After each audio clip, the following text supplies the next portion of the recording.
Zahara alifungua macho asubuhi hiyo, lakini hakukuwa na nguvu za kuamka kweli. Studio za kampeni, live interviews, followers, comments, yote yalikuwa yamechoka.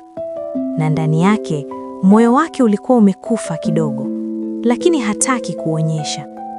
Alikaa kitandani akitazama dari. Hii si maisha, ni mzigo, alijisemea. Lakini hakulia. Hapo hakukuwa na mtu asingeweza kumsaidia. Usiku ulipofika, Neon Club ilikuwa na mwanga wa kawaida, mziki ukiimba vibaya.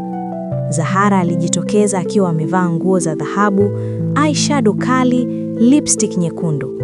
Kila mtu alitazama, kila simu ilipiga. Lakini ndani alihisi pengo kubwa zaidi. Mapenzi ya Liam, Malik na hata DJ Malik wa campus, yote yalikuwa chini ya tabasamu. Alijua kila kitu kilikuwa uongo. Pesa, starehe, followers, hakuna kitu kilichokuwa halisi. Alinyonyesha cocktail akiwa peke yake.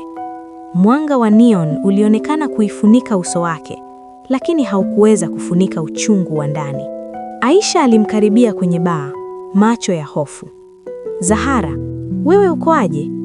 Zahara alitabasamu kidogo, lakini hakusema chochote. Malik alimkuta mbali kidogo, akisogelea polepole. Umechoka? Na kujua. Siku hizi watu wanakuita strong, lakini unajua hawaambii ukweli. Unachoka. Zahara aliketi chini, akijua hakuwa na nguvu.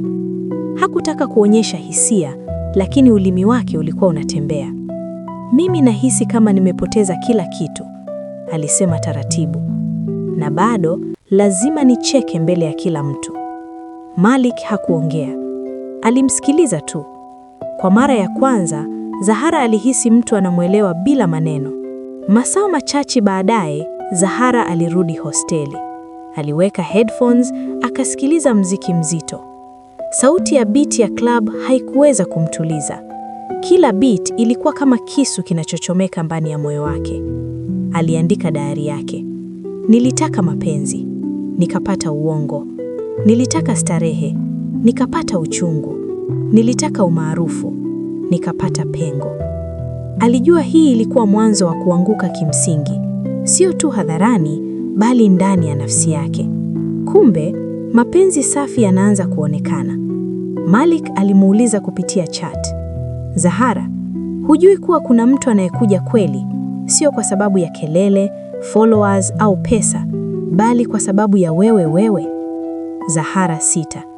Mapenzi haya hayakuwa kama mengine, hayakuangukia kama mvua ya hewa. Haya yalikuwa polepole, yakimfika kama jua la asubuhi baada ya giza. Lakini ndani yake kulikuwa na oga. Na kama nikaamini, nitakufa tena? Alijiuliza. Usiku ukamalizika. Zahara alijipanga kitandani. Mziki wa club ukawa mbali, mji ukiendelea kuzunguka. Alifungua dirisha, upepo wa baridi ukimpiga. Alitazama city skyline, na kwa mara ya kwanza baada ya muda, hakuhisi kuhitajika approval ya mtu yoyote. Lakini simu yake ikatetemeka. Usifikiri unaweza kuwa huru. Kesho kila kitu kitakuwa wazi. Zahara alijisemea kwa kimya, akijua kwamba kesho hakutakuwa na mapumziko. Ni dunia ya neon, na neon haijali msichana. Lakini Zahara hakutolewa tena. Mwisho katika sehemu ya 11. Sehemu inayofuata, Zahara anaingia ndani ya mchango wa kujiua hofu, pati nyingi na kujichukia. Mapenzi yanapokaribia, lakini anashindwa kuamini.